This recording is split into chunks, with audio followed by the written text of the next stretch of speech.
bertemu di ruang Zoom ya. Agenda yang ketiga, sinkronus yang pertama, angkatan yang ke-50 ya. Oke, saya coba share screen dulu. Ya Allah. Sudah kelihatan ya teman-teman semuanya. Sudah. Jadi nanti di agenda yang ketiga ini kita punya 3 kali sinkronus ya. Sinkronus yang pertama ini nanti 2 JP kurang lebih. Kemudian nanti sinkronus yang kedua itu 3 JP dan nanti sinkronus yang ketiga itu 5 JP.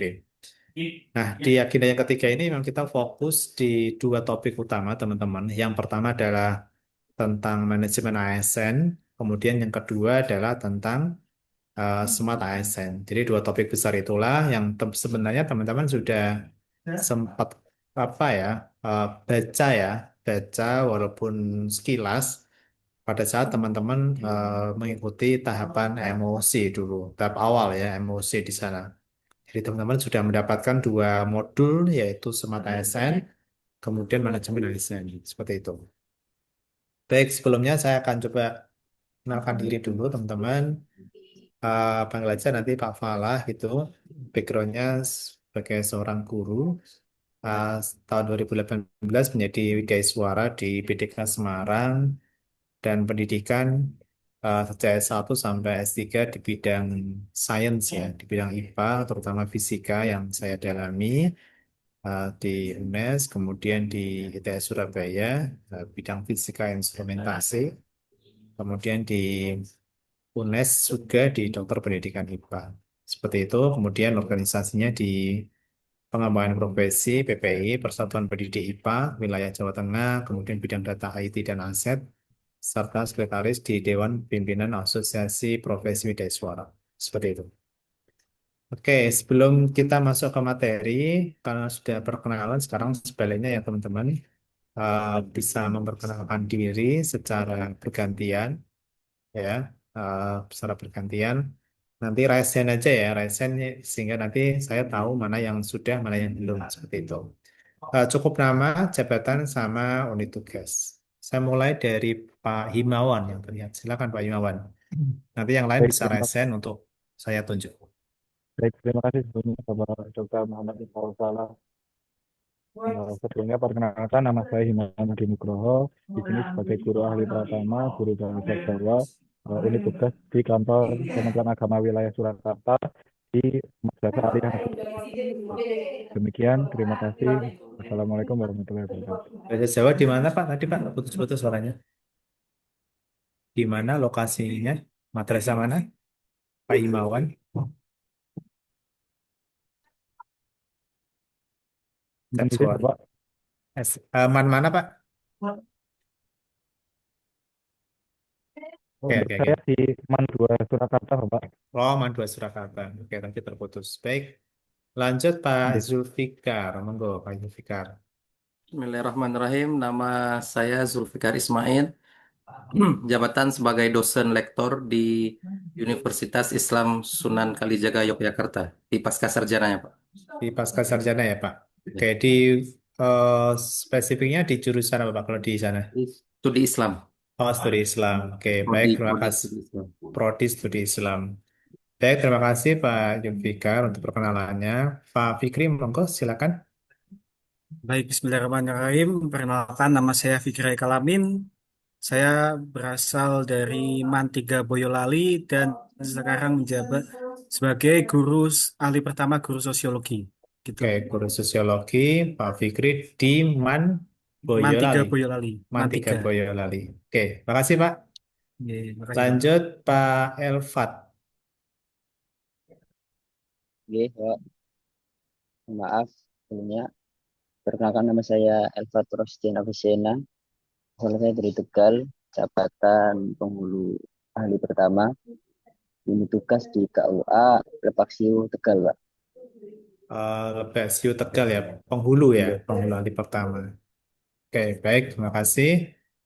Pak Faizal, Pak Faizal laptopnya rusak atau seperti apa? Assalamualaikum warahmatullahi wabarakatuh. Waalaikumsalam warahmatullahi wabarakatuh. Mohon maaf Pak, laptop saya lagi error, belum Oke, diambil. Jadi saya ya pakai silakan, headset. silakan. Perkenalkan, nama saya Fazil Dimas Abdillah. Saya asal Purbalingga. Untuk jabatan saya penghulu ahli pertama di KUA Kecamatan Kemangkon, Kabupaten Purbalingga, Pak. Oke, penyuluh tadi ya. Penghulu, Pak. Penghulu di Purbalingga, Pak Di Faizal Dimas. Kecamatan Oke, Kemangkon, Purbalingga. oke, Mangkon ya. Iya. Makasih Pak Faizal. Terima Lanjut kasih. Pak Dwiga. Baik, mohon izin Bapak, mohon izin rekan-rekan semua. Perkenalkan, nama saya Dwiga Aziz Himawan, jabatan Guru Ahli Pertama Bimbingan Konseling, Unit Tugas MTS Negeri 4 Cilacap. Terima kasih Bapak. Oke, bimbingan konseling di MAN MTS 4, Negeri 4 Cilacap. MTS Negeri 4 Cilacap. Oke, makasih Laras. Pak Dwiga. Nggih. Terus Bu Dewi Ratnawati. Perkenalkan, nama saya Dewi Ratnawati, jabatan Penata 3C, tempat kerja di UIN Sunan Kalijaga, khususnya FITK. Terima kasih. Bu Dewi sebagai apa? Dosen. Dosen Sebagai ahli. dosen, Pak. Di fakultas apa tuh? Di jurusan apa? FITK, Di FITIK. di FITK, Oh, di TK. di Prodi Manajemen Pendidikan Islam. Oke, baik. Terima kasih Bu Dewi. Lanjut, Terima kasih, Pak. Pak Akmal. Silakan Pak Akmal. Baik, terima kasih kepada Bapak Dr. Falah. Izin saya Iqbal Ihsan, jabatan dosen lektor, unit 3 sama dengan Pak Zulfikar, sama dengan Mbak Dewi. Saya di pasca sarjana di S2-nya. Kalau Pak Zulfikar di S3-nya, saya di S2-nya, Pak. Jurusan saya sebenarnya ekonomi Islam, konsentrasinya nanti ke Islamic Studies. Sorry, Islamic Studies konsentrasinya ke ekonomi Islam. Oke, Seperti itu, Pak. jadi rombongan dari teman-teman UIN banyak ya ini Pak ya. Ya, lumayan hari ini. Alhamdulillah. Baik, terima kasih Pak Akmal. Lanjut Pak Ahmad Syah Alam. Baik, izin Bapak, nama saya Ahmad Salam. Untuk jabatan saya penghulu ahli pertama, unit kerja di KUA Kecamatan Bansari, Kabupaten Temanggung. Terima kasih. Oke, di Temanggung ya Pak. Kalau aku Temanggung ya. Iya, Bapak. Oke, makasih Pak Ahmad Salam. Lanjut Bu Astin. Oke, mohon izin memperkenalkan diri Bapak. Nama saya Astin Nuriyah Iksanti. Jabatan saya sebagai guru ahli pertama guru olahraga. Unit tugas di MTSN 13 Boyolali. Terima kasih. MTSN 13 Boyolali Guru Olahraga. Oke, baik. Terima kasih Bu Astin. Bu Hikmatul Febianisa. Baik, Pak, izin memperkenalkan diri. Nama saya Hikmatul Febianisa, jabatan sebagai perawata komputer ahli pertama, unit kerjanya di kantor Kementerian Agama Kota Tegal. Oke, Terima di kasih. Prakom di kantor Kementerian Agama Tegal ya, Bu ya? Kabupaten ya tadi ya? Nggih, Pak, di kotanya saya, Oh, Pak. di kotanya. Iya, di Kota Tegal. Oke, baik. Terima kasih Pak Hikmatul. Lanjut Pak Taufan. Baik, terima kasih atas waktunya Pak. Perkenalkan saya Taufan Aldiansyah dari Fakultas Usuluddin, Universitas Islam Negeri Sunan Kalijaga, jabatan dosen. Terima kasih. Di apa Pak tadi yang terakhir putus-putus di dosen di Dosen UIN lektor Pak. di lektor ya. Baik, G. sama dengan teman-teman tadi ya. G. Oke, makasih Pak Taufan untuk Sama-sama perkenalannya. Pak. Lanjut Pak Arif. Ya Pak, baik. Perkenalkan nama saya Ahmad Arif, jabatan penghulu ahli pertama, unit tugas atau unit kerja di KUA Susukan Banjarnegara. KUA Susukan Banjarnegara ya. Oke, makasih Pak Arif. Lanjut Bu Fitri Nurul Hidayah. Baik Pak, terima kasih. Perkenalkan nama saya Fitri Nurul Hidayah, jabatan pengawas jaminan produk halal di kantor Kementerian Kabupaten Sukoharjo. Terima Di kasih. Sukoharjo ya. Baik, pengawas jaminan produk halal tadi ya. B. Oke, makasih. Lanjut Bu Amalia Ginanti. Baik, terima kasih. Sebelumnya perkenalkan nama saya Amalia Ginanti, jabatan pengawas jaminan produk halal untuk instansinya dari kantor Kementerian Kabupaten Purworejo. Oke, sama ya kayak tadi ya. Jaminan produk halal juga Ibu ya. Iya, sama, Pak. Oke, makasih Bu Ginanti. Selanjut Bu Zakiatus Soroya. Suaranya masih off Bu. Bisa di-on kan? Mohon izin Bapak memperkenalkan diri. Nama saya Zakiatus Suroya, jabatan Guru Ahli Pertama Guru Fikih, Unit Tugas MAN 2 Cilacap, Madrasah Aliyah Man, Negeri 2 Cilacap. Man 2 Cilacap. Oh, dulu saya pernah ke sana, Pak Nji, Mahmudin itu. Nji Pak, Oh iya dulu ya. pernah ketemu. Baik, makasih Bu Suroya. Lanjut Bu Afifah Tohiroh. Baik, perkenalkan nama saya Afifah Tohiro. Saya merupakan guru ahli pertama sosiologi di MAN Sukoharjo. Timan Sukoharjo Sosiologi. Oke, Baik. baik, makasih Bu Tohiroh. Yang belum lagi siapa ini? Bu Isni Nafinah.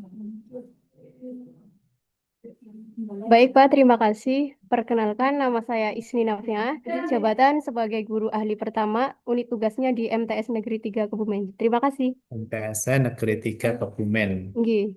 Oke, makasih Bu Isni. Bu, siapa lagi nih? Bu Afifah Afif Fatimah. Silakan Bu Afif Fatimah. Baik, Pak. Perkenalkan, nama saya Afif Fatimah. Jabatan saya sebagai guru ahli pertama guru fikih di MAN 2 Surakarta. Man 2 Surakarta. Oke, makasih Bu Afif Fatimah. Sama-sama. Yang lain yang belum? Pak Dwika tadi udah ya? Sampun Bapak. Sudah ya, jadi di lower hand aja. Kemudian sudah semua ya teman-teman ya. Baik, dari semuanya. Alhamdulillah. Oke, jadi sebenarnya di agenda 3 ini satu rangkaian ya, sekuensial antara agenda 1, agenda 2. Fondasinya ya, sederhananya gitu. Sederhananya gini teman-teman ya, agenda 1 ini sebenarnya sebagai fondasi ya, fondasi. Teman-teman sudah diajari bagaimana perilaku bela negara, kemudian juga sudah diajari pengantar tentang bagaimana teknik analisis isu yang ada di sekitar teman-teman ya, isu-isu kontemporer yang terjadi di sekitar teman-teman. Itu sudah teman-teman lewati di agenda yang pertama, seperti itu. Nah, kemudian di agenda yang kedua, ini sebagai apa ya, ruhnya ya, sederhananya sebagai ruh di dalam pembentukan karakter nilai-nilai dasar berakhlak ya, yang disingkat berakhlak. Teman-teman tentunya sudah melewati tahapan itu semuanya. Itu sebagai ruhnya, yang nanti sebenarnya esensi dari pembentukan karakter di Lacar ini. Itu ruhnya ada di nilai-nilai dasar PNS, seperti itu. Namun kacamata sama kacamata ya atau mata yang kita miliki gitu ya, itu di agenda yang ketiga. Jadi untuk melihat sebuah problem, kemudian environmental scanning yang ada di sekitar kita itu pada dasarnya menggunakan kacamata di agenda yang ketiga, gitu ya. Melihat fenomena, contoh misalkan teman-teman melihat nih ada ke di tempat kerja teman-teman bagaimana arsip-arsip yang tidak terarsipkan dengan baik gitu ya, catatan pernikahan ataupun yang lain gitu. Nah, kita melihat dengan agenda yang ketiga tentang Smart ASN, bagaimana digital skills, kemudian potensi-potensi yang nanti kita bisa digitalisasi arsip itu menjadi arsip yang mudah untuk diakses. Maka kacamatanya adalah di agenda yang ketiga, melihat sebuah fenomena, ada problem terkait dengan harusnya bisa kita selesaikan dengan digitalisasi dari arsip-arsip yang berantakan tersebut ya. Itu bisa kita identifikasi. Kemudian contoh lagi misalkan tentang integritas ya dari manajemen ASN. Asas dari manajemen ASN itu antara lain adalah tentang integritas. Bagaimana ketika di tempat kerja teman-teman ada yang mungkin ya presensi titip gitu ya melalui pusaka ataupun yang lain, kemudian keterlambatan dari pegawai dan seterusnya, kita melihat pada kacamata manajemen ASN, bagaimana ketidak tepatan di dalam kehadiran menunjukkan lemahnya integritas seseorang gitu. Jadi fenomena problematik yang di hadapan kita itu pada dasarnya kacamatanya adalah di agenda yang ketiga. Apakah itu dalam apa namanya framework dari manajemen ASN ataupun kerangka dari Smart ASN. Itu kacamata kita. Itu ya teman-teman ya. Terutama nanti teman-teman sudah mulai secara teknis ke penyusunan rancangan aktualisasi. Kebetulan kan di Latsar angkatan 50 ini kan saya masuknya ke sebagai coach ya. Nanti di kelompok yang kedua sepertinya, kelompok yang kedua. Jadi nanti tentunya teman-teman yang kelompok dua akan lebih banyak bertemu dengan saya sampai nanti di penyusunan rencana aktualisasi, kemudian pembuatan program, sampai ke laporan aktualisasi seperti itu. Jadi tahapan ini di agenda 3 ini menjadi bagian yang sangat kunci ya, yang kunci banget itu di dalam penentuan isu-isu yang problematik seperti itu. Kemudian agenda yang keempat adalah tentang habituasi ya, pembiasaan, bagaimana eh, nilai-nilai dasar yang teman-teman sudah dapatkan secara konseptual di agenda yang kedua, teman-teman tentunya akan menginternalisasi secara konkret di tempat kerja masing-masing. Itulah konsep dari habituasi, pembiasaan nilai-nilai dasar berakhlak ya. Kendaraannya apa? Kendaraannya adalah problem-problem yang nanti kita akan selesaikan di tempat kerja masing-masing. Seperti itu. Jadi, teman-teman sebenarnya gini ya, ada sebuah tahapan namanya ya semacam prototyping dari agen perubahan, gitu aja ya. Teman-teman diminta untuk mengidentifikasi isu, mencari solusi yang kreatif, inovatif, kemudian menyelesaikan secara konkret dengan jangka waktu tertentu, sambil menginternalisasikan nilai-nilai dasar berakhlak gitu. Jadi teman-teman ini sebenarnya selama beberapa bulan ke depan itu menjadi apa? Ya skema prototipe aja, prototipe dari agen perubahan. Nah, yang nantinya ini bisa menjadi pijakan atau trigger teman-teman untuk menjadi agen perubahan yang secara konsisten teman-teman lakukan di tempat kerja masing-masing. Seperti itu. Oke, kemudian nah ini poin-poin aja sih. Ada dua konsep yang nanti kita akan bahas. Jadi di Latsar ini sebenarnya konsepnya bukan bukan perkuliahan ya. Secara konsep kita jelaskan tidak, tetapi lebih pada flip training. Flip training itu materi teman-teman sudah pelajari lebih awal dari MOC kemarin. Itu konsepnya teman-teman bisa pelajari secara mandiri.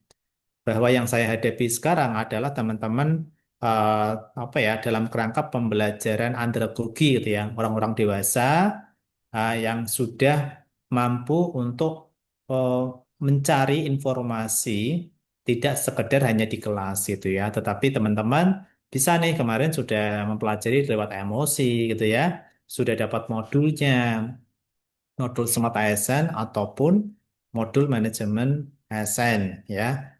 Nah, di kelas ini nanti kita lebih banyak pada berbagi perspektif saja. Bagaimana perspektif teman-teman yang sudah teman-teman secara konseptual dapatkan, kita berikan sebuah case atau kasus, bagaimana perspektif dari teman-teman di dalam menyelesaikan kasus tersebut. Gitu ya. Jadi nanti teman-teman eh, tidak ada mungkin agenda di dalam pembahasan teori yang mendalam, tidak, tetapi lebih pada praktik ya, di dalam sebuah kasus-kasus tertentu yang memungkinkan teman-teman akan hadapi di masa mendatang. Oke, ada dua topik besar teman-teman. Yang pertama adalah manajemen ASN. Nanti kita bicara terkait dengan kedudukan, ya, kemudian peran, hak dan kewajiban sebagai seorang ASN. Kebetulan kalau ini kan kita fokusnya di PNS ya, ada juga nanti di P3K itu beda lagi. Kemudian kode etik ASN, sistem merit, serta pengelolaan ASN. Seperti itu. Kemudian Smart ASN, nanti poin-poin yang kita akan kaji ada terutama di pilar-pilar literasi digital ya teman-teman ya. Pertama adalah digital skill ya, bagaimana kita memiliki keterampilan di dalam menggunakan ya piranti-piranti hardware maupun software ya. Itu bagian dari digital skill.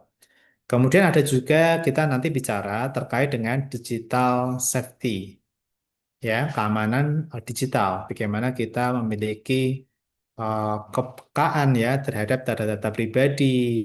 Kemudian bagaimana kita memiliki kepedulian terhadap password yang kita kelola gitu ya.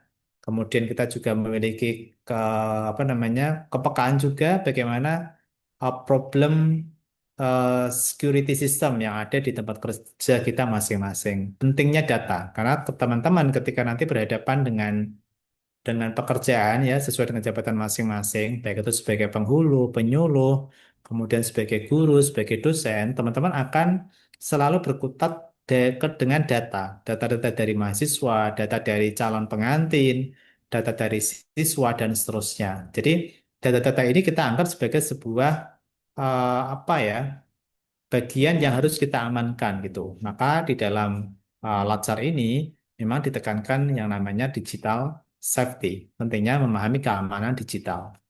Kemudian ada juga digital culture. Bagaimana budaya digital itu merubah semuanya, teman-teman. Mungkin teman-teman ada yang Gen Z ya, rata-rata Gen Z kan gitu ya. Ada juga yang milenial gitu ya. Maka ada semacam perbedaan ya. Yang dulu barangkali kita nggak terbiasa menggunakan piranti-piranti digital ya. Tapi sekarang kita sudah menjadi sebuah budaya gitu. Dulu kita membayar ke toko cilok aja gitu ya, toko cilok apa makanan cilok kita beli, dulu kita harus cash gitu ya teman-teman ya.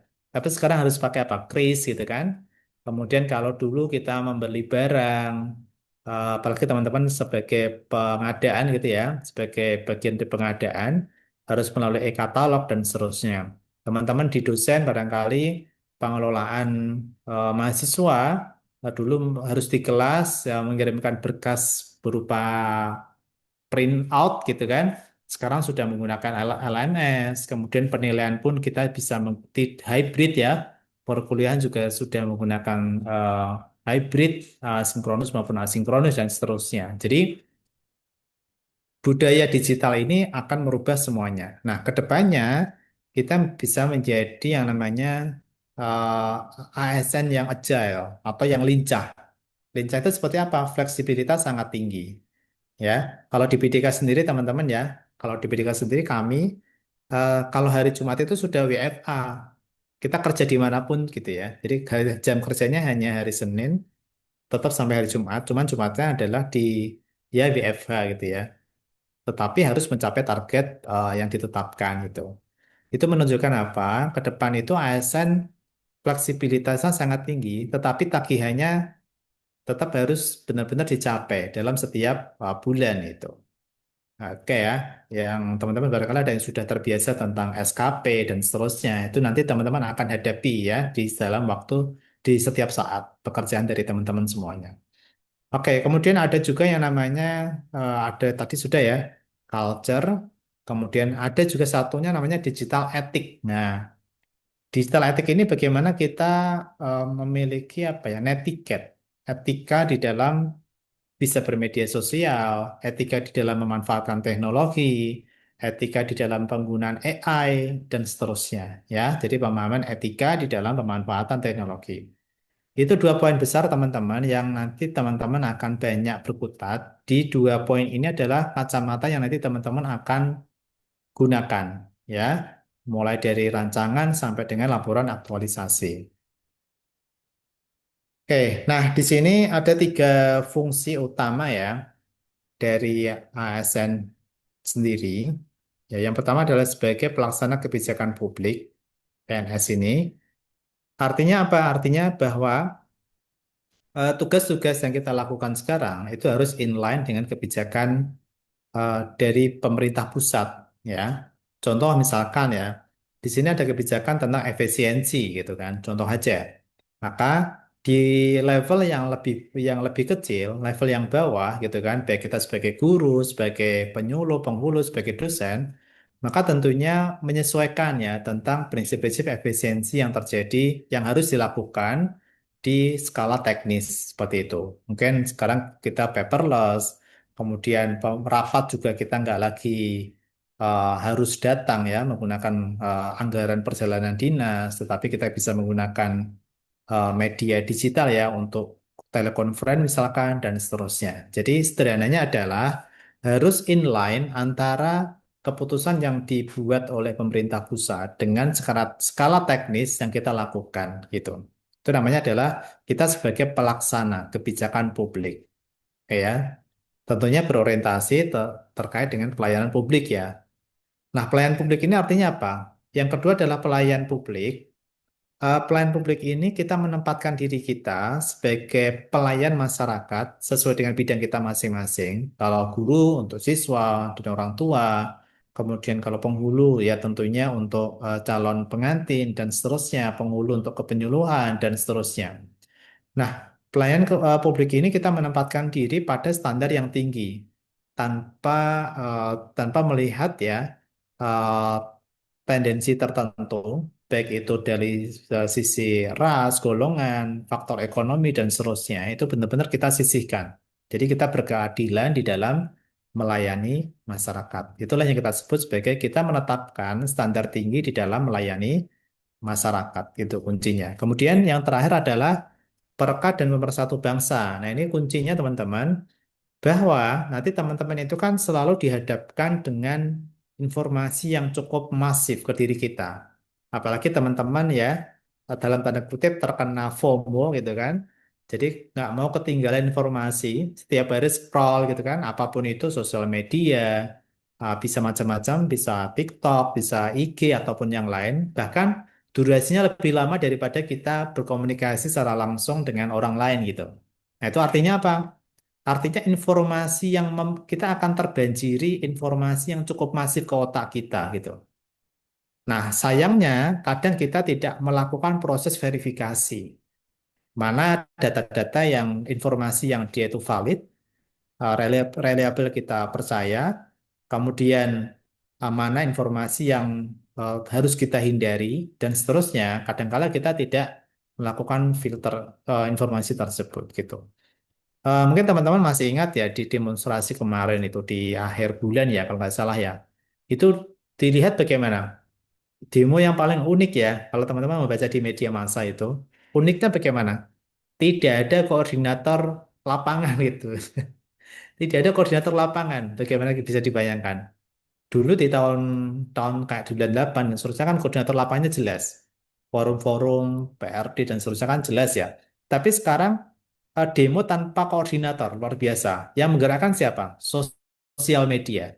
Bagaimana orang itu sekarang membangun sebuah opini gitu ya di sosial media, share ke WA group dan seterusnya sehingga orang mempercayai itu sebagai sebuah instruksi ya ketika seseorang berada pada kondisi emosional yang sama. Jadi mudah digerakkan. Sama-sama merasa di apa kondisi sama-sama lapar gitu ya. Maka ketika ada info yang men-trigger seseorang, maka bersama-sama menggerakkan menjadi sebuah demo yang besar seperti itu. Itu yang luar biasa kemarin ya. Itu hanya dari sosial media. Bagaimana sosial media itu ada batas tipis antara info-info yang dia benar dengan info-info yang dia memprovokasi dan seterusnya. Jadi ada batas tipis. Maka teman-teman sebagai seorang ASN, kembali lagi ke sana, perlu apa ya, kemampuan filternya juga harus diperkuat gitu ya. Sebagai seorang ASN ya, sebagai seorang abdi negara. Bagaimana kita tetap membagikan sesuatu di sosial media dengan isu-isu yang bukan isu ya, tapi fakta-fakta yang real. Kalau itu dinyati kita melihat bukan berpotensi memecah belah, maka sebaiknya kita hindari dan seterusnya. Jadi itulah kunci dari perekat dan pemersatu bangsa, gitu ya. Itu kunci tiga fungsi dari seorang uh, PNS ya, yang yang kita lihat di sini ada 3 poin. Nah, sekarang teman-teman tentunya sudah sempat membaca ya di agenda yang ketiga. Di agenda yang ketiga ini teman-teman di MOC sudah memperoleh beberapa modul ya. Modulnya ada 2. Modul Smart ASN, kemudian yang kedua modul Manajemen ASN. Ya, ada 2. Tentunya teman-teman sudah sempat membaca. Mungkin saya coba konfirmasi Pak siapa? Bu Afifah Tohiro. Kira-kira sudah sempat membaca belum, Bu? Dari manajemen sama modul Smart ASN itu. Bisa open mic?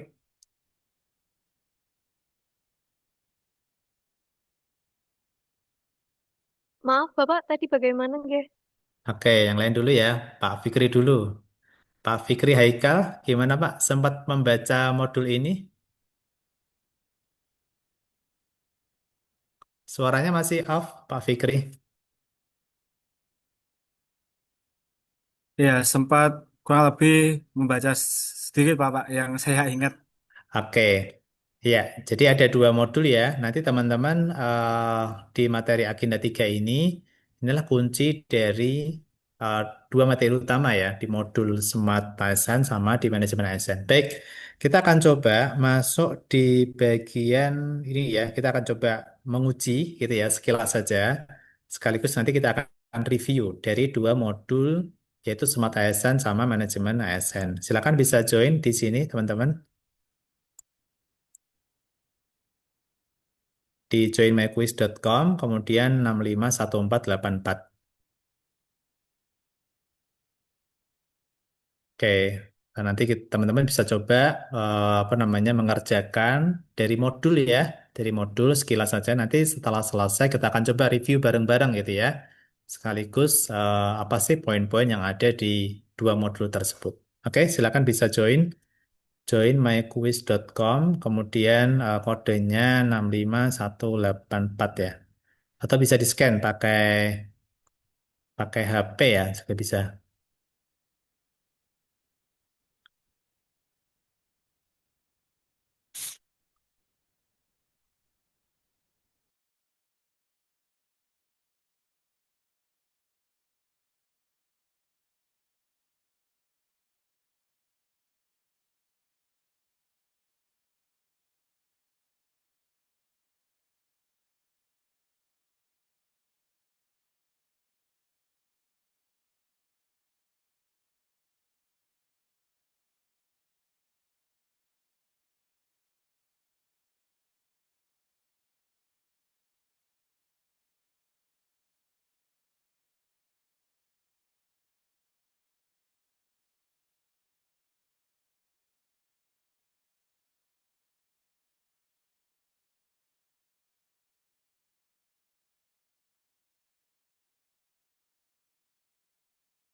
Oke, baik saya mulai.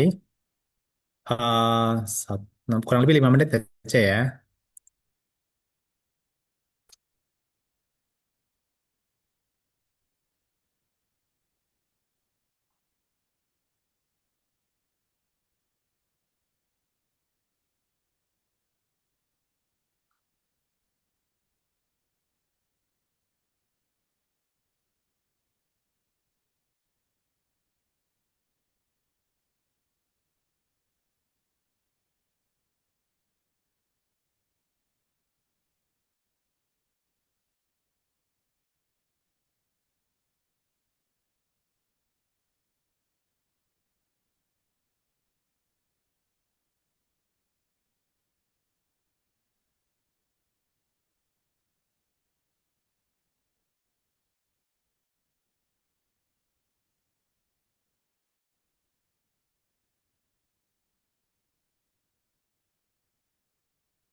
Iya, benar.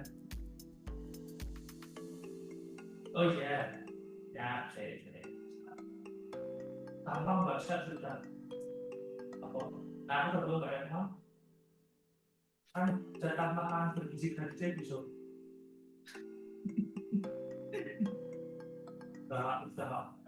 Udah tadi, Mbak Nata itu yang pemberitaan kreatif ide. Oh, Sinar Airline. Baik. Oke.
Oke, 2 menit lagi.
Oke,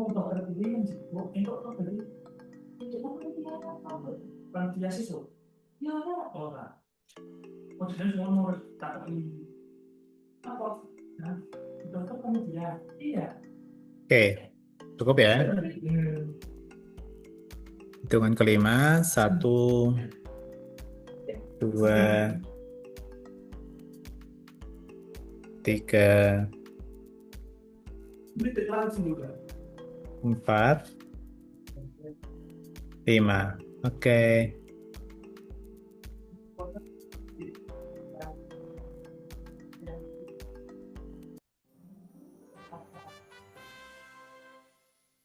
Oke, baik. Kita cek ya. Pertama, selamat untuk Bu Hikmatul Febianisa ya. Kemudian yang kedua, Pak Himawan. Yang ketiga, Bu Aprianti. Oke, luar biasa. Kasih aplaus ya buat teman-teman bertiga. Nah, kita akan coba review ya dari soal-soal tadi. Soal-soal yang ada di modul sebenarnya. Yang pertama adalah pemahaman tentang literasi digital. Ini lebih diarahkan kemampuan bermedia digital yang bertanggung jawab. Ya, ini jelas ya bahwa kita nggak sekedar keterampilan menggunakan piranti-piranti digital, tetapi tentunya bagaimana apa ya tanggung jawab ya ketika menggunakan itu semuanya. Ya, itu poin penting ya. Maka ini poin yang sangat penting. Digital etik justru malah jauh lebih penting gitu. Tidak sekedar kita hanya menggunakan terampil di dalam menggunakan teknologi gitu ya. Itu yang pertama. Kemudian yang kedua adalah Undang-Undang ASN mencoba meletakkan beberapa perubahan dasar dalam manajemen sumber daya manusia ini, yaitu pertama human resource management. Itu maksudnya seperti apa? Human resource management ini pada dasarnya menempatkan pegawai itu sebagai sebuah aset yang akan terus berkembang di masa mendatang. Jadi dia bukan objek yang pasif gitu ya, seperti hanya mesin. Mesin kan terjadi penyusutan ya. Tapi kalau manusia ini ada potensi berkembang di masa mendatang gitu. Itulah yang kita sebut bahwa eh, apa namanya sumber daya manusia ini sebagai human resource management. Itu poinnya. Jadi tentunya teman-teman setelah nanti menjadi seorang PNS gitu ya, menjadi seorang PNS, teman-teman akan nanti akrab dengan apa namanya pengembangan kompetensi ya melalui kegiatan-kegiatan di kampus ya ataupun di sekolah, di tempat kerja, berupa magang, berupa pelatihan, itu nanti teman-teman akan akrab gitu. Bahkan nanti transisi teman-teman menjadi dari jabatan tertentu ya ke jabatan yang lebih tinggi, teman-teman akan ada juga tentang kalau kami ada yang namanya diklat penjenjangan atau ada uji kompetensi seperti itu. Jadi ada apa ya namanya ya sekuen atau penguatan yang nanti teman-teman akan dapatkan di dalam rangka peningkatan kompetensi seseorang. Jadi pegawai ini dianggap sebagai sebuah aset yang nanti akan terus berkembang di masa mendatang. Itu. Itu poin pentingnya teman-teman sebagai human resource management. Kemudian yang kedua adalah ini dalam perubahan pendekatan di mana senioritas dan kepangkatan bukan lagi menjadi acuan. Nah, ini masuk pada bagian open career system. Jadi nggak lagi melihat pada senioritas dan kepangkatan, tetapi lebih pada apa? Lebih pada kapabilitasnya, ya skillnya. Itu yang justru jauh lebih diperhatikan itu ya. Selanjutnya adalah literasi digital dibagi menjadi 4 kompetensi, yaitu kecuali digital etnik ya. Harusnya apa? Digital etik. Nah, digital etik ya, etika bermedia penggunaan berantai-berantai digital. Gitu. Kemudian kesadaran kebajikan, integritas, dan tanggung jawab adalah kemampuan yang dimiliki dalam etika bermedia digital atau digital etik. Oke ya. Kemudian warga negara dengan perjanjian kerja sesuai dengan kebutuhan instansi pada jangka waktu tertentu. Oke, benar yang sudah menjadi benar yaitu P3K. Oke, luar biasa. Kemudian terkait dengan merit system pada aparatur sipil negara, yang mengamanatkan bahwasannya manajemen ASN harus berdasarkan kepada kualifikasi, kompetensi, dan kinerja. Oke, banyak yang benar rata-rata, keren.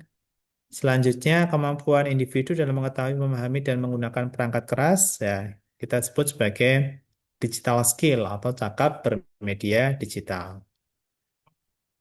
Nah, di sini, sini poin pentingnya teman-teman ya. Pengelolaan aparatur sipil negara secara komprehensif diatur dalam ketentuan. Nah, ini yang terbaru teman-teman ya. Kalau dulu memang 2014 ya, nomor 5 itu. Tetapi sekarang yang terbaru adalah Undang-Undang nomor 20 tahun 2023. Itu yang terbaru sekarang. Kenapa ada pembaruan? Ini sebenarnya dalam rangka mengakomodir P3K. Kalau dulu kan belum ada P3K ya. Nah, sekarang sudah ada nih regulasi tentang ASN, baik itu P3K maupun apa namanya PNS seperti itu. Kemudian kemampuan untuk mengakses, mengelola, memahami, mengintegrasi, mengkomunikasikan, ya, oke, literasi digital.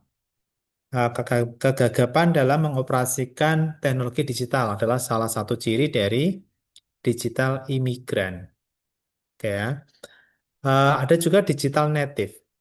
Digital imigran itu misalkan ada yang generasi-generasi lama gitu ya, yang sekarang apa namanya senior kita di kampus, di madrasah ataupun di tempat kerja kita di KUA, di Kemenak dan seterusnya. Tentunya ada pegawai-pegawai yang dia tidak familiar dengan teknologi, ya.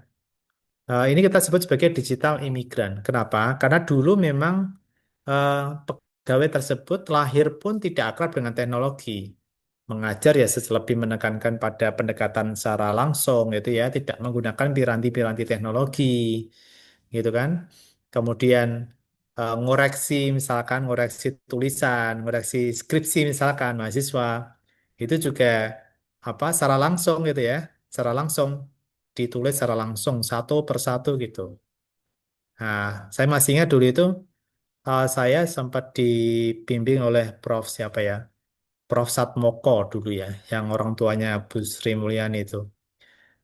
Itu ketika membimbing itu apa? Mengoreksinya sangat-sangat apa ya, luar biasa ya. Satu halaman saat itu tesis itu ya, dikoreksi di baliknya gitu kan. Di baliknya tulisannya banyak banget dan sangat-sangat detail dengan tulisan khas, tulisan lama yang sangat halus gitu. Jadi setiap halaman dari tesis itu benar-benar dikoreksi, diberikan saran dengan tulisan yang sangat rapi sekali gitu. Itu adalah apa? Generasi-generasi lama punya keunggulan-keunggulan di dalam hal apa? Bukan pendekatan ya, eh, pengalaman gitu ya. Dia punya kekuatan di pengalaman itu. Tetapi kalau digital imigran ini memang dia hadir tanpa teknologi atau teknologi yang belum berkembang, tapi sekarang yang bersangkutan bekerja dengan teknologi yang sangat masif. Jadi ada kegagapan-kegagapan penggunaan teknologi-teknologi yang ada dalam bekerja gitu. Itu namanya adalah digital imigran. Oke, kemudian ya kalau digital native itu ketika seseorang sudah lahir aja sudah akrab dengan teknologi gitu kan. Anak aja sudah seseorang bayi aja lahir sudah langsung dijadikan konten gitu. Bayi lahir tidak langsung diadani gitu kan, tetapi langsung selfie, diajak selfie dan seterusnya. Jadi kadang teknologi itu selalu hadir anak-anak sekarang ya, kan tanpa kita ajari mereka sudah mahir itu. Itulah yang kita sebut sebagai digital native.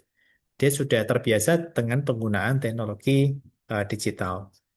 Oke, itu perbedaannya teman-teman antara digital imigran dengan digital native. Aktivitas membagikan data personal, oke, namanya doxing ya. Ini yang sering terjadi. Kemudian seseorang yang menggunakan profil personal palsu pada sosial network ya, service ya kita sebut sebagai catfishing. Nah, ini sering terjadi juga. Banyak sekali duplikasi-duplikasi profil yang sama gitu ya. Kayak kita di chat apa di WA kan kadang diganti ya dengan foto kita, dengan nama kita, padahal itu orang lain itu. Itulah ya prinsip apa namanya salah satu bentuk penipuan yang kita sebut sebagai catfishing gitu. Kemudian sebuah perangkat lunak yang dirancang untuk mengontrol perangkat secara diam-diam. Nah, ini malware sering Kita diberikan file, ketika kita klik, dia langsung terjadi mengeksekusi file tersebut, kemudian mengambil alih fungsi-fungsi pengendalian atau kontrol di smartphone kita, contohnya. Hak dari PNS kecuali bonus akhir tahun. Jadi nggak ada nanti teman-teman ya. Nah, itu yang nanti kita dapatkan selain itu. Berdasarkan jenisnya pegawai ASN terdiri dari, sudah benar semuanya rata-rata PNS dan P3K. Oke ya, itu sudah semuanya. Baik, kita akan lanjutkan. Jadi itu teman-teman ya, kurang lebih yang teman-teman sudah banyak yang benar tadi. Kalau saya lihat untuk capaiannya sudah luar biasa ya. Berapa ini? 50% lebih gitu ya, sudah memahami konsep-konsep yang ada di modul tersebut. Baik, sekarang kita lanjut lagi. Kali ini sudah sempat tadi sudah saya jelaskan tentang peran dari agenda ketiga. Jadi agenda ketiga itu seperti fungsi mata gitu aja ya. Melihat sebuah permasalahan yang ada di sekitar kita ya. Apakah itu masuk klaster di manajemen ASN, apakah masuk klaster di smart ASN. Seperti itu. Nah, saya akan coba memberikan review sekilas ya dari manajemen ASN, kemudian yang kedua adalah smart ASN.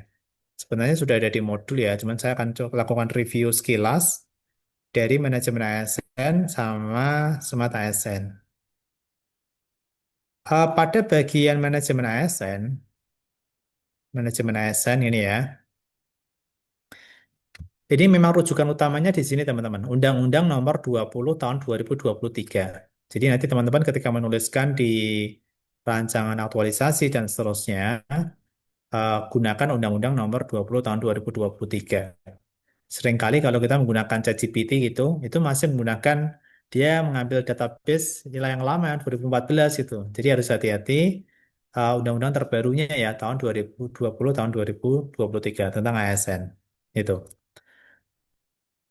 Oke, dari sini nanti teman-teman akan melihat beberapa poin yang menjadi acuan sebagai seorang ASN ya, di dalam melaksanakan tugas dan tugas pokok fungsinya. Meliputi asas manajemen ASN, ya, ada kepastian hukum, profesionalitas, proporsionalitas, dan seterusnya. Ini juga sudah ada ditampilkan di undang-undang tersebut. Nanti silakan teman-teman bisa baca ya di sana. Ada 13 asas yang diulas pada undang-undang tersebut. Kemudian ada fungsi sebagai seorang ASN, tadi sudah saya ulas ya, tentang pelaksana kebijakan publik, kemudian pelayan publik, sampai ke perekat dan pemersatu bangsa. Pada undang-undang tersebut juga diulas tentang jabatan ya, ada jabatan manajerial, kemudian jabatan non-manajerial. Kalau teman-teman rata-rata masuknya di mana? Teman-teman itu masuknya di ini ya, di fungsional ya, sebagai seorang penghulu, sebagai seorang dosen itu ya, sudah mendapatkan jabatan fungsional gitu ya. Tentunya nanti melalui proses yang tidak sekedar ini ya, tidak sekedar lacar, ada nanti tahapan-tahapan teman-teman untuk sesuai dengan apa ya, organisasi induknya. Misalkan kalau dari perahu, misalkan peran perahu mas, nanti menginduknya di Kominfo misalkan, dan seterusnya. Oke ya. Itu fungsional, kemudian jabatan manajerial, ini macam-macam ya, ada yang dia direktur, kemudian kasubag, nah, kemudian kakanwil, nah itu dia masuk ke jabatan-jabatan manajerial, seperti itu. Oke ya, ini adalah jabatan manajerial, kemudian jabatan non-manajerial. Kemudian di sini juga ada hak dan kewajiban. Nah, biasanya yang kita lihat adalah haknya dulu gitu ya. Iya kan? Penghasilan, kemudian penghargaan, tunjangan, jaminan sosial, lingkungan, pengembangan diri sama bantuan hukum. Ini hak dan kewajibannya ya, teman-teman semuanya. Oke.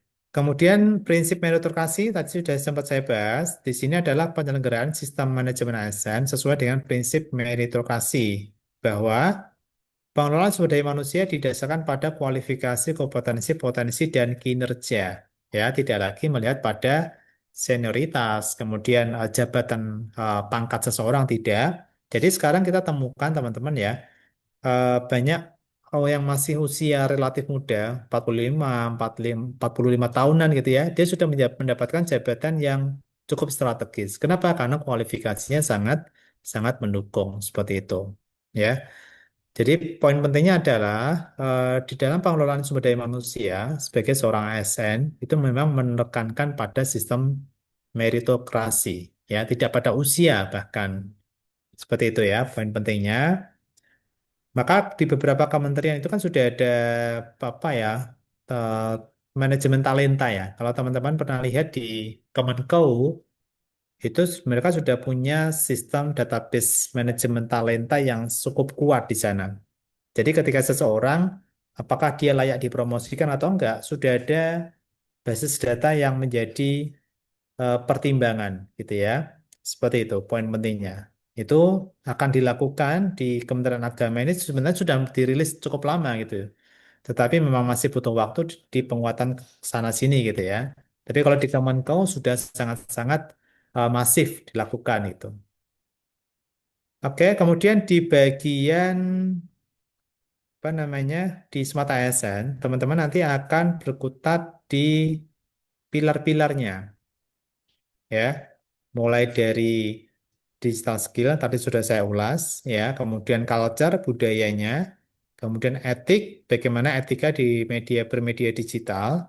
Yang terakhir adalah digital safety, bagaimana keamanan di dalam perlindungan data pribadi dan keamanan digital dalam kehidupan sehari-hari. Itu poin pentingnya. Oke, itu sekilas saja teman-teman. Ini nggak saya ulas satu persatu, karena pada dasarnya teman-teman bisa membaca dari modulnya sama Undang-Undang nomor 20 ya. Jangan lupa diunduh itu. Nah, yang saya akan ulas adalah ini justru. Agenda yang ketiga ini, apakah itu manajemen ASN dan smart ASN, itu digunakan yang saya warna-warna ini teman-teman ya, warna-warna merah ini. Pertama, agenda tiga ini digunakan untuk identifikasi isu. Boleh. Ini ya. Oke, ini. Jadi untuk identifikasi isu, tadi sudah saya contohkan ya, presensi, kemudian bagaimana problem kearsipan di KUA misalkan, itu namanya dari identifikasi isu, menggunakan agenda yang ketiga. Baik itu manajemen ASN atau smart ASN. Yang kedua adalah mencari fakta dan data.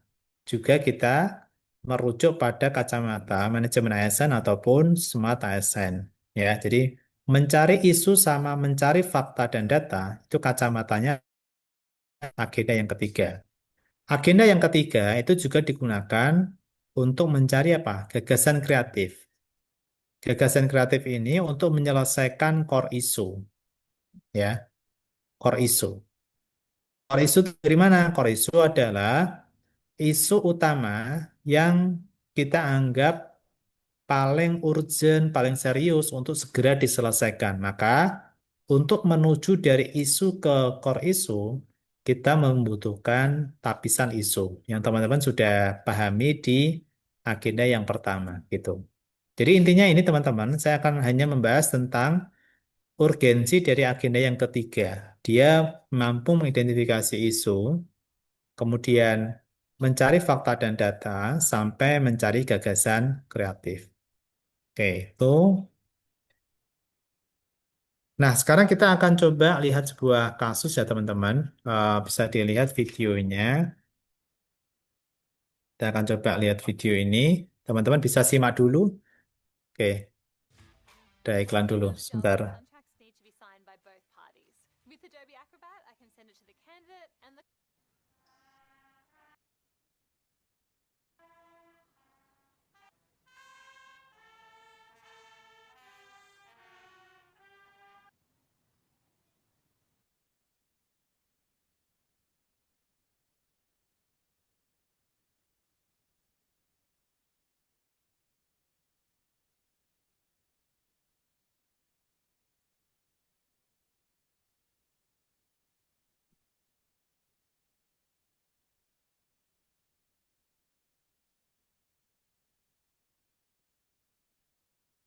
Oke,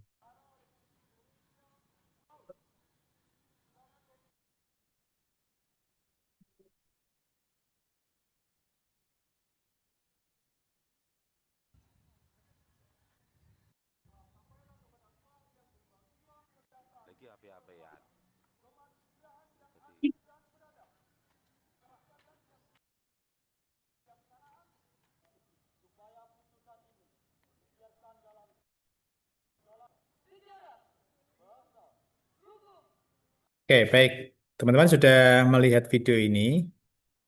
Eh, dari video ini, ya tadi sudah dilihat ya videonya ya.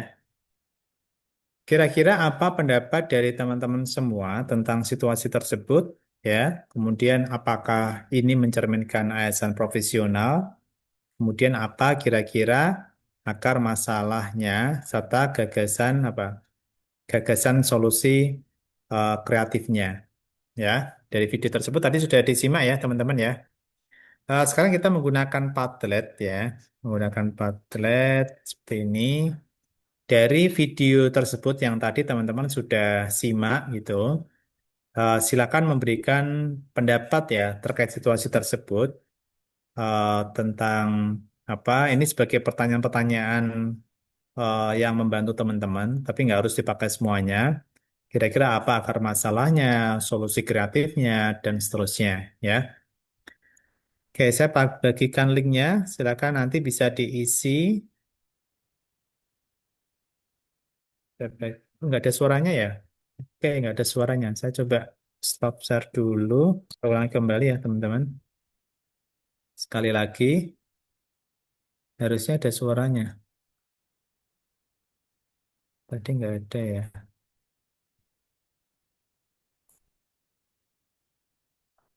Saya coba sekali lagi ya. Sudah kedengeran nggak?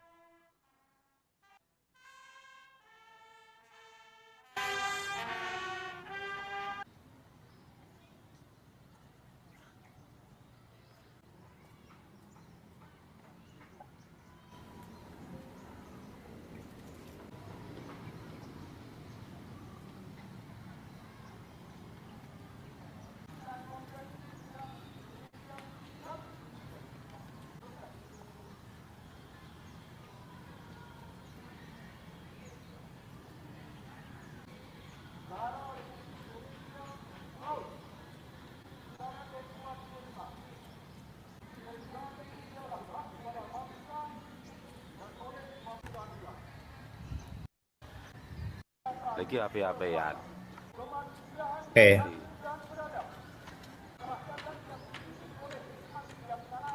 oke, cukup ya. Baik, sekarang teman-teman coba mengisi copy di boardnya. Nah, silakan diklik. Silakan teman-teman berkontribusi memberikan perspektif masing-masing terkait dengan problem tadi, ya, dari video tersebut. Kira-kira apa pendapat teman-teman tentang situasi tersebut?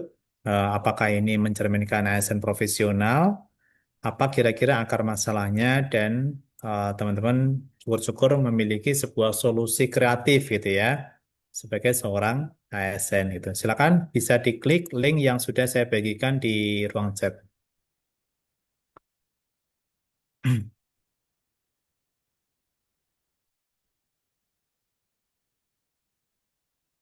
Tidak usah panjang-panjang, sekilas-sekilas saja ya. Nggak perlu pakai ChatGPT juga gitu ya. Sekilas saja.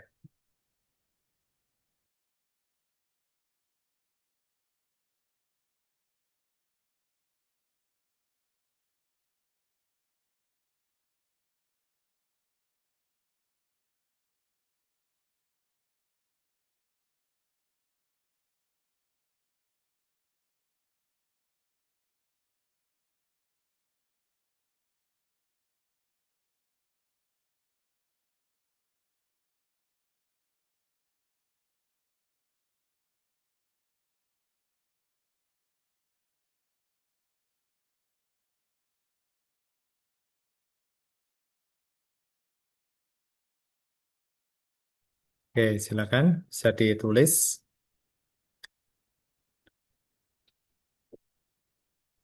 Jangan lupa menuliskan nama ya, teman-teman ya.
Oke, baik.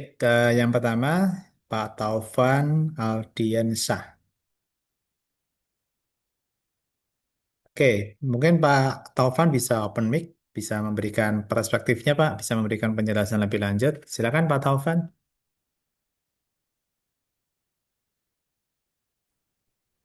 Baik, terima kasih Bapak.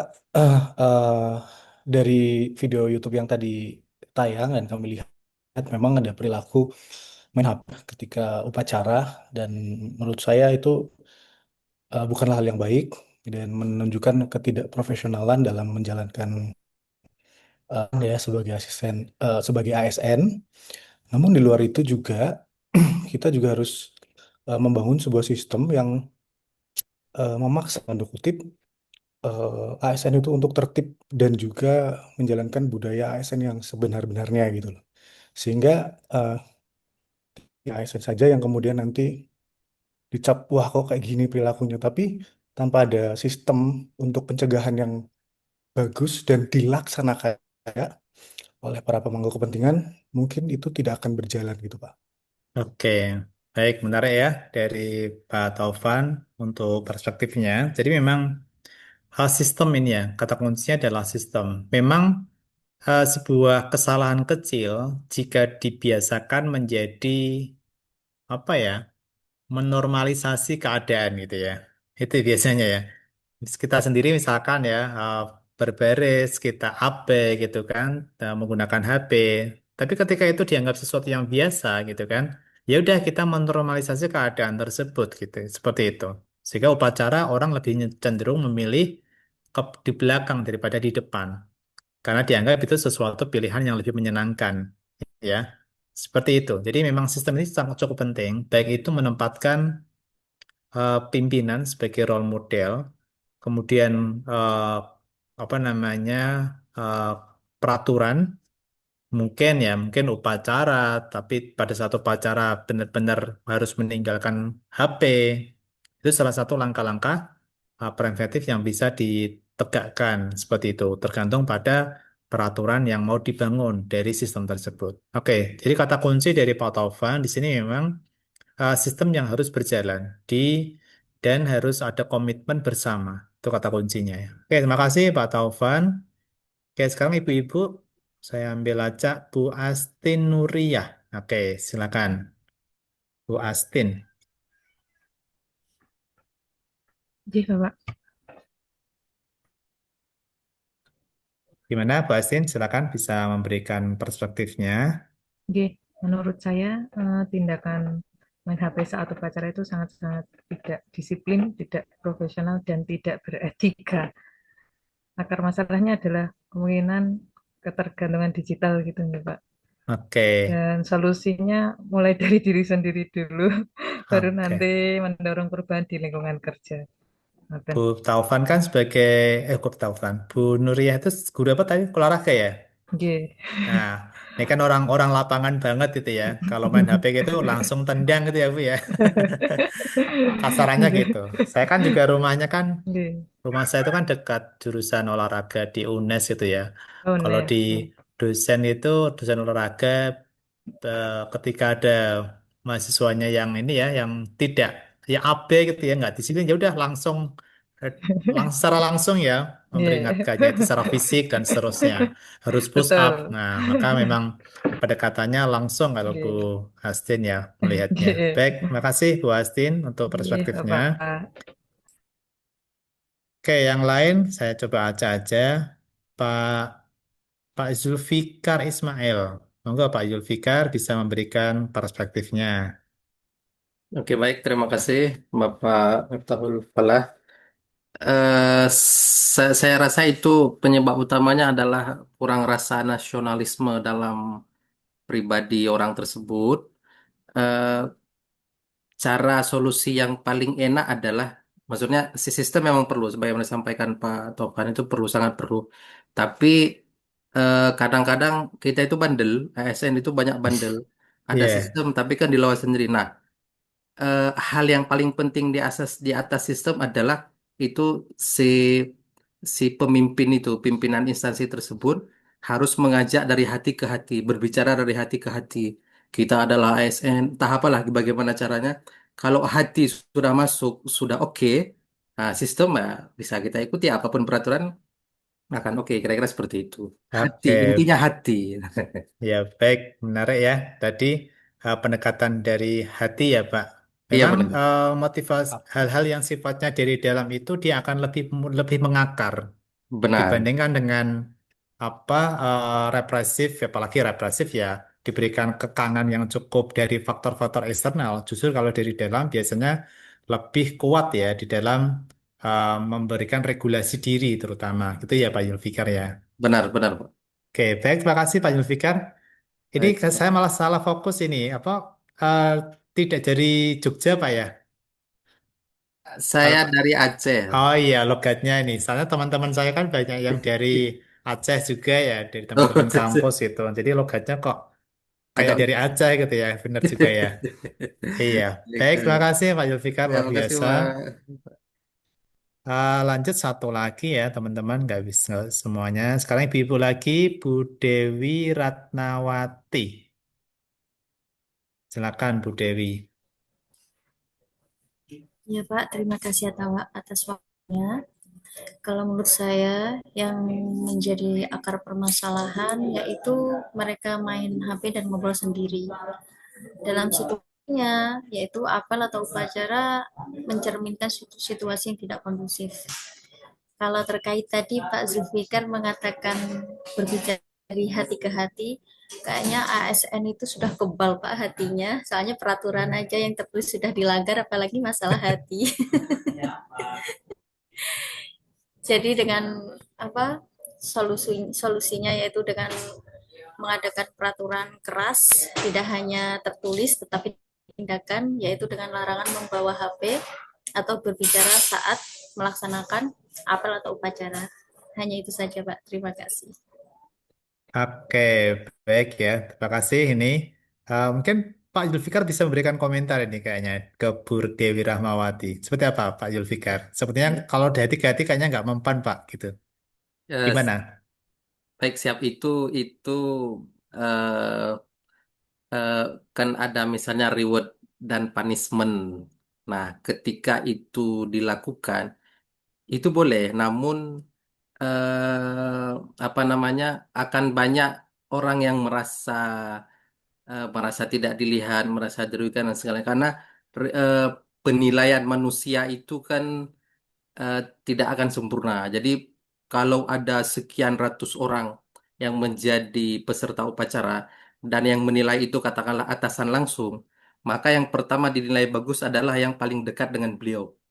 Dan jika ada masalah atasan dengan bawahan, maka orang yang bermasalah tersebut tidak akan pernah di di apa namanya dinilai baik untuk disampaikan kepada atasan tertinggi. Nah, namun jika di mengedepankan hati, maka eh, apa namanya penilaian secara subjektif itu tidak akan terjadi karena ya dia sudah mengajak setiap setiap atasan langsung mengajak kita ayo bagus kita apa namanya kita sebagai ASN tak apa lah. Nah, eh, makanya pendekatan hati itu akan sangat lebih lunak dibanding dengan peraturan lain. Batu batu saja bisa menjadi apa namanya bisa bisa bisa bisa lunak dengan hanya setetes air, apalagi hati. Kira-kira seperti itu. Oke, ya ini kayaknya ini ya romantis banget ya Pak Zulfikar ini tipenya ya. Oke, makasih Pak Zulfikar Ya, ini. Jadi makasih, memang Pak. memang ada beberapa poin ya di dalam penyelesaian itu yang dia itu measurable, bisa terukur gitu. Ada yang memang dengan pendekatan-pendekatan yang lebih humanis ya, lebih humanis gitu kan, pendekatan secara personal. Kemudian apa namanya tadi pendekatan dari hati, tapi juga diperlukan hal-hal yang sifatnya benar-benar ada lebih konkret gitu ya. Lebih konkret itu artinya ada batasan-batasan yang lebih terukur dan observable, bisa terlihat dan seterusnya gitu. Jadi memang tetap ada kombinasi yang diperlukan ketika terjadi fenomena seperti tadi tentunya. Baik, terima kasih semuanya. Kita akan lihat sekilas saja ya dari teman-teman yang lain. karena waktunya sudah mendekati akhir itu. Eh, jadi solusinya dapat berupa edukasi sama ya dari Bu Fitri, Bu Zakiatus ini fokusnya di teguran.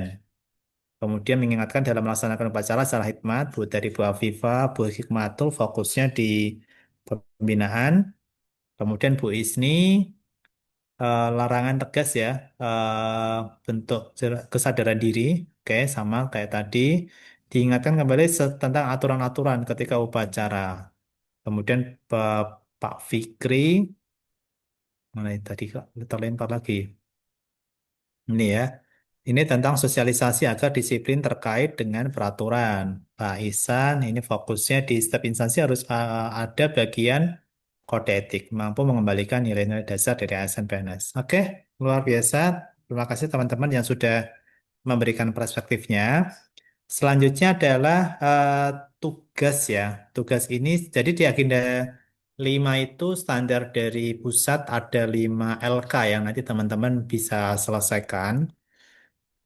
LK yang pertama membuat learning journal berupa video ya tentang apa namanya apa pembelajaran terkait yang sudah teman-teman pelajari ya. Kemudian di LK yang kedua ini teman-teman juga membuat video terkait dengan aku, instansiku, dan rencana kontribusi dalam mewujudkan smart governance ya. Ini asinkronus pertama, agenda yang ketiga. Oke ya, seperti ini. Kemudian di screenshot aja ya, biar cepat. Yang ketiga yang poin utama ini justru. Ini bekerja secara berkelompok teman-teman ya. Nanti teman-teman itu setiap kelompok dibagi 2 grup. Ya, kelompok satu isinya grup A, grup B. Kelompok 2 nanti dibagi 2 juga, grup A sama grup B. Persen per kelompoknya saya serahkan ke kesepakatan aja ya. Grup A nanti mengkaji tentang manajemen ASN, mencari 3 isu problematik yang ada di tempat kerja masing-masing. Ya, manajemen 3 isu um, meliputi kedudukan dan peran, hak dan kewajiban, kode etik, sistem merit. Monggo nanti bisa dicari aja isu-isu yang relevan di tempat kerja masing-masing. Isunya boleh campuran, boleh gaduh-gaduh. Misalkan isu pertama dari lembaga A, dari kantor, dari satuan kerja A. Isu yang kedua dari B, apa namanya, dari tempat kerja B. Isu yang ketiga dari tempat kerja C, boleh ya, boleh macam-macam. Yang penting topiknya tentang manajemen ASN. Sedangkan yang grup B nanti apa membuat 4 isu. Ya, silakan nanti dicari aja terkait dengan smart ASN tentang digital skill, ya, kemudian culture, etik, sama safety. Ya, silakan dicari. Nanti outputnya boleh PowerPoint, boleh Canva, boleh MS Word, silakan bisa dibuat ya. Sesederhana mungkin aja nggak apa-apa. Yang penting isu ini usahakan isu-isu yang benar-benar terjadi di tempat kerja. Bukan isu-isu yang terlalu global, terlalu luas, skala nasional jangan. Tetapi di tempat kerja masing-masing aja. Simpel nggak apa-apa, yang penting teman-teman bisa mengidentifikasi itu. Sebenarnya ini itu menjadi pondasi teman-teman nanti di dalam merancang rancangan aktualisasi. Jadi usahakan sekalian bekerja teman-teman bisa mengidentifikasi isu-isu yang ada di sekitar teman-teman semuanya gitu. Itu poin penting dari LK yang ketiga. Nah, LK yang ketiga ini itu nanti akan dipaparkan besok pada sinkronus yang kedua. Ya, pada sinkronus yang kedua. Artinya nanti total ada 4 produk ya. Kelompok satu ada 2 produk dari grup A dan grup B. Kelompok 2 juga ada 2 produk ya, manajemen ASN sama smart ASN. Seperti itu. Itu ada tiga LK yang nanti silakan teman-teman bisa kerjasama. Untuk batas waktunya mungkin saya perlonggar aja karena sudah sore ya. Kalau saya ke deadline-nya nanti malam kayaknya kasihan teman-teman. Saya buat paling nggak besok sampai jam 7 lah ya. Jam 6, jam 7 aja nggak apa-apa. Karena jam 8 nanti teman-teman sudah harus apa namanya teman-teman masuk di sinkronus ya. Gitu. Itu teman-teman silakan dikerjakan. Saya kasih waktu yang relatif longgar biar teman-teman bisa lebih maksimal di dalam berkolaborasi dengan kelompok masing-masing. Seperti itu. Ada yang ditanyakan silakan. Sudah dipahami? Sudah nggih? Jadi silakan nanti bisa bekerja di kelompok secara kolaboratif aja. Eh, Terus apa namanya? Dibuat sesuai dengan isu yang berkembang di tempat kerja masing-masing gitu. Nggak ada yang ditanyakan ya, teman-teman semuanya sudah dipahami saya rasa. Kalau tidak ada, saya rasa cukup untuk pertemuan hari ini. Mudah-mudahan pada pertemuan hari ini sudah bisa mendapatkan apa ya gambaran sedikit ya, belum banyak sebenarnya. Nanti silakan teman-teman banyak membaca lagi tentang eh, modul yang belum terbaca gitu ya.